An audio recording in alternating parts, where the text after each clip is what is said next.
అల్లు అర్జున్ వక్కంత వంశీ కాంబోలో రానున్న ప్రాజెక్ట్ నా పేరు సూర్య. ఈ చిత్రానికి సంబంధించి ఓ వార్త వెలుగులోకి వచ్చింది. ఫ్యామిలీ యాక్షన్ ఎంటర్టైనర్ గా తెరకెక్కబోయే ఈ మూవీలో మిలిటరీ ఆఫీసర్ సూర్యగా బన్నీ కనబడతాడని సమాచారం. హీరోయిన్ ఎవరైతే బాగుంటుందనే ఆలోచనలో బన్నీ క్యాంప్ నిమగ్నమైందని సమాచారం. ఇప్పుడున్న హీరోయిన్లు అందరితో నటించేయడంతో కొత్త బ్యూటీ అయితే బాగుంటుందని భావిస్తోంది చిత్ర యూనిట్.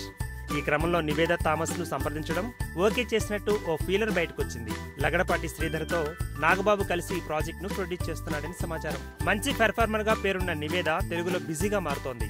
జై లవకుశ, నిన్ను కోరి లాంటి క్రేజీ ప్రాజెక్టులను చేస్తోంది. ఇప్పుడు బన్నీ సినిమాలోనూ ఆఫర్ రావడంతో నివేద టాప్ పొజిషన్ లోకి వెళ్ళిపోవడం ఖాయమని అనుకుంటున్నారు ఫ్యాన్స్.